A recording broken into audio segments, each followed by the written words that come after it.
Well, good afternoon, everybody. Today is April 26th, 2025, sometime in the afternoon. And in a couple of days, I've got some folks coming up from California and Pennsylvania for an operating session. And since it's going to be just four of us down here, I need to do a little classifying in the yard and a little switching before they get here so that we have a little smoother start on the operations. Unfortunately, Tina cannot be with us today. It's not that she's feeling sick or anything like that, but it is a technology issue. I recently upgraded to an iPhone 16 Pro Max, which has a C connector on the bottom. And the adapter that I use for the Tina Turner microphone is a lightning plug. So I'm going to try to do this just with the phone today and hopefully have some success with it. We'll see. And I'll be moving the camera around a little bit just so I can stay close enough where it picks up my voice clearly enough. So it might be a little jumpy. There might be a couple scenes going back and forth, but we're going to do a little switching today. The star of the show today is going to be Union number 22, which you will see starting out here shortly. It was a gift from Bill Brodus to me. Thank you very much. And it had DCC installed by Anthony Raspentini with a TCS Wow Sound decoder. It sounds quite good. It functions very well. I just have to do a little bit of speed matching on it to try and get it to work well with the Tsunami 2s that I have in all the rest of my MPs. But for the moment, we're going to go ahead and just use this guy to switch out the yard and get things classified and ready to go for, let's see, it's going to be Tuesday's operating session. And I'll try to get some video for that too. So let me get myself situated and get some switching started, and hope you enjoy. First thing I need to do is get these two cabooses off of here. I'm going to set them down to what I call zero track, which is to the left of the train.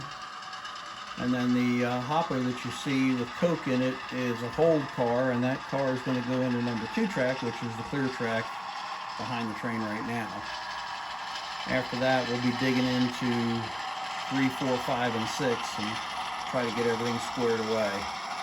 One of the other recent additions to the layout is the flange squealer from Iowa Scale Engineering, I believe it is. And I really enjoy having that on the layout. That was a gift, and it makes things quite a bit more realistic, to the point where I actually bought an additional one and set it up with both of my steel mills. So it's kind of a fun little thing to play with, and like I say, it does make things sound a whole lot better.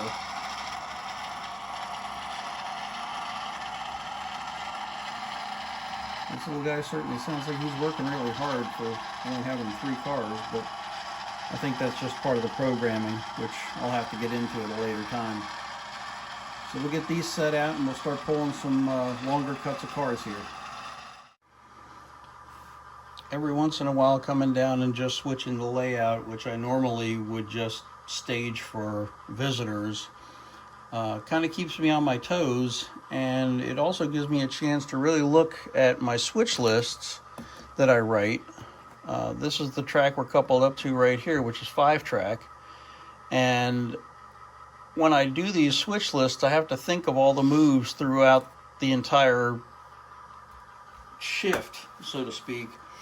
And coming down and switching things out and classifying them gives me a chance to actually test myself and see if I actually did things right, the way I wanted them to turn out. So I take advantage of these opportunities, and once in a while it's kind of fun to come down and just run some trains. So we're going to pull the whole track here out of 5. On the top of my switch list that you looked at a minute ago, the number 1 car is the rear car in the track. That's the first one that I'll be switching out, so that's why I make that the number 1 car. and that way I just go from top to bottom on the list, and it seems to flow pretty well. Most people are pretty in tune with it, and if they have questions, I explain my rationale and my logic, and they seem to catch on pretty quickly.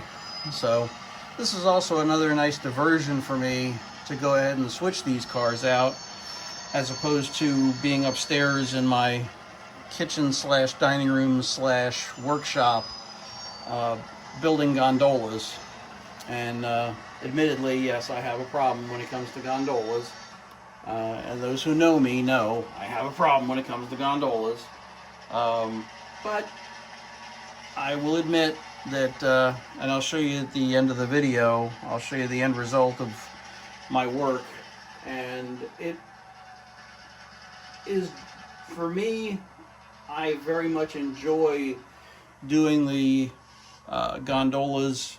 I usually end up finding the old Athearn Blue Box undecorated gondolas, the number 1647s that came out 30-40 years ago, and I'm able to convert them into workable steel mill related gondolas. So far I haven't had any complaints from anybody that has purchased them, so you know, if anybody's interested in having a steel related gondola made for them, give me a holler and let me know, and we'll work something out. I'll get one put together for you, and I think you'll be happy with it. So I'm going to kind of pan over here, and these first two cars are going into one all the way in the back. We're going to couple up that gondola that's back there. Well, at least we're going to try to couple up that gondola that's back there. Let's try that again. Alright, there we go, we got it. Alright, so we're going to keep on going down the list. The next cut of 5 cars goes back into 5, so we'll catch up with that.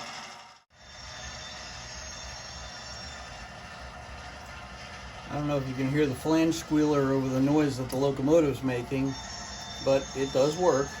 And like I say, it adds to the realism and the fun.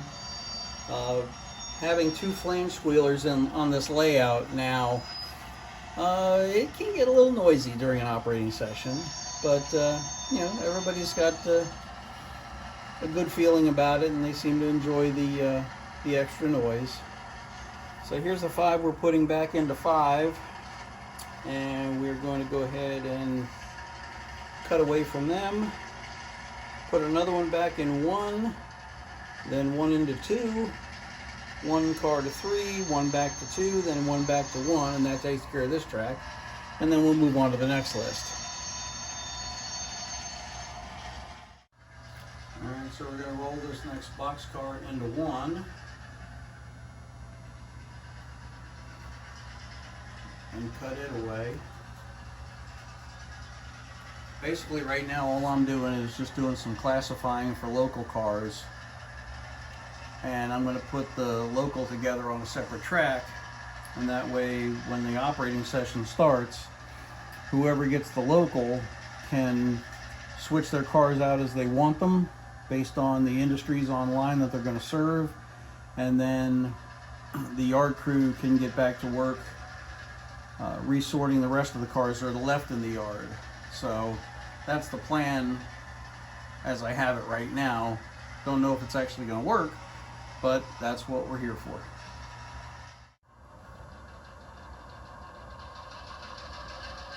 You're going to shove this NNW hopper on your left back into 2-track, and then the bulkhead flat car with the lumber goes to 3, the gondola goes to 2, and the boxcar goes back to 1. As you can hear, this little engine is making a heck of a racket. I think I need to work on some of the sound files in there, but I'm not real familiar with TCS WOW sound. Although it sounds terrific, I'm just not familiar enough with it to be able to program it the way I'd like to. And I just ran into a snag. I have a boxcar sitting over here on the head end of 3. which is right there. There's the boxcar. And I got news for you. I don't have room to put this other car. So, adapt and overcome. I guess I'm just going to send this car down to 0 track until I find a place to put it. Alright, we'll do that. Well, see, there's my first snag, and that's why I say it's good to come down and see if my switch list actually works, or if I miscalculated the length of the track and how many cars I can get in there, and apparently that's what I did this time. So we'll just set this one out in a place where it's not going to hurt anything. I know where it has to go, so I'll end up coming out and picking it back up later. I'll just get it in the clear for the moment and try and finish off this particular page of the list.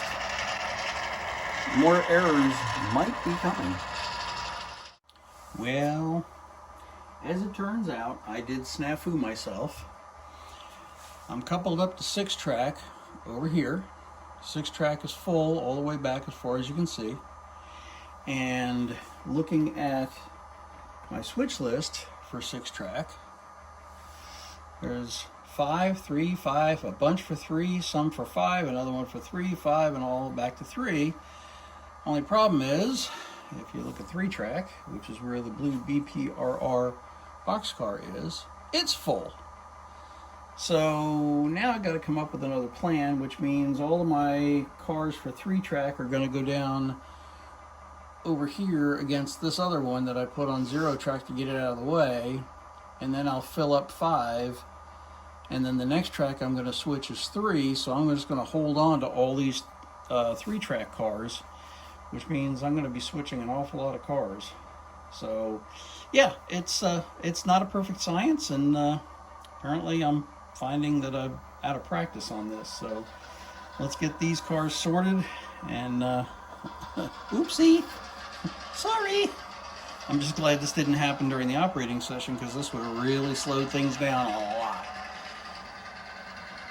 But we're going to get through it. This is what this is all about.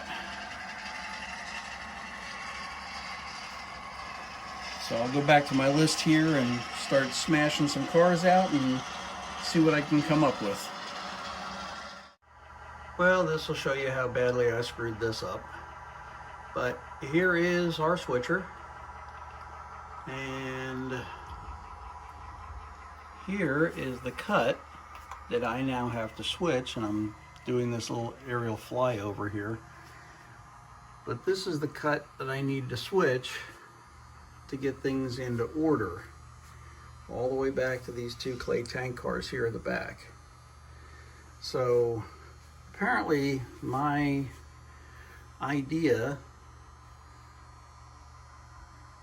didn't work too well. So a majority of what's here in 3 track, from the blue box car there all the way back towards the end, majority of these cars go into 6 track, which is where I pulled a majority of the other cars out of. So it's all a little dance on making room in the yard. And now that 6 is a clear track, I can just jam a whole bunch of cars into there, and then from this lumber car here on up to the engine all goes into 3, and that will be clear. So that's going to be kind of interesting. So let's get that done. Sorry about the tripod shot. My first day in a helicopter, you know. I'm just going to go ahead and start switching and hopefully get all this fixed. There goes that happy little squealer. I'm just hoping the engine can haul all this. This is a pretty hefty cut, and I've got some pretty tight curvature here. But we'll see. We're going to give this guy a test and see what he can do.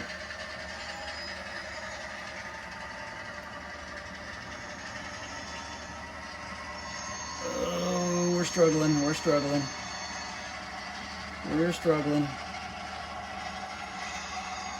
And I think we're going to make it.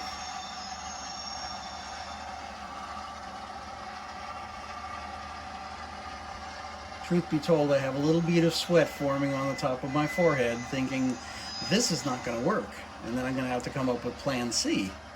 We don't like Plan Cs. Oh. And there we are. Well, being that I was an engineer for a very long time, I'm going to try a little prototype trick and see if I can get this to work. I'm going to shove the slack in against the cars and give it a pretty hefty yank and see if I can get them to move again. I only have to go 4.5 car lengths, but I don't know if it's going to work or not, but we're going to give it a try. I got the slack shoved in it, and I'm going to see if I can get them yanked out of here. Come on, baby, come on. Nope, not going to make it. Not going to make it. All right, well, we'll just shove back and clear the switch so we can get that green SLR car, the Berlin Mills car, out of the way. And we'll cut that off and shove a bunch into 6 and then come back and pick them up. We'll switch them back out again to get them in order. Darn it. Well, after a little fancy footwork, we managed to get all of our 6 cars together and all of our 3 cars together, setting out the heavy scrap guns that were in the middle, which seemed to be bogging things down. So we're going to set our 1, 2, 3, 4, 5, 6 cars into 6-track, and then we're going to set 9 into 3-track, and that will pretty much straighten out the yard for the operating session. But again, it's a learning experience, and I was trying to do something to see if I could speed things up and testing my abilities here. And even though I've done this 100 times, every once in a while it still doesn't exactly work out the way you wanted it to. But we learn. So this will make it fun for when the guys come over, and we spend a bunch of hours down here switching and laughing and carrying on, as most operating sessions are supposed to be. And boy, that engine is working hard back there. We're sure making a racket. But that's okay, because that's what they're supposed to do. And the BPRR boxcar is the last one to go into 6, so we'll cut away from that. Hopefully we'll cut away from that. We're going to try and cut away from that. We're not cutting away from that. There we go, now we got it. And we'll get the Captain Noisy over here moving again. And well, there we go, we got Captain Noisy moving. Well, now Captain Noisy's not moving. There he goes. Alright. Just need to take a sip of water. And we're lined up for 3. And we throw the ladder switch. And we shove this whole cut off into 3. And that pretty much winds it up for us right now.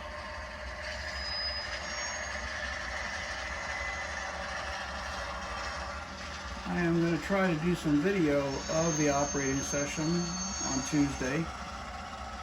If the guys don't mind, which I'm sure they won't.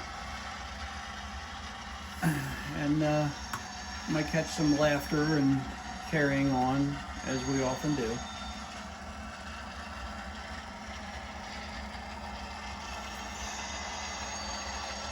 And now that I'm looking at this, I'm starting to wonder, gee, are all 9 cars going to fit? I think we're going to find out here very shortly.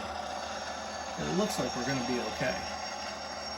But you never know. Yeah, we're going to be fine. Just got that 1 car to go. And that will do.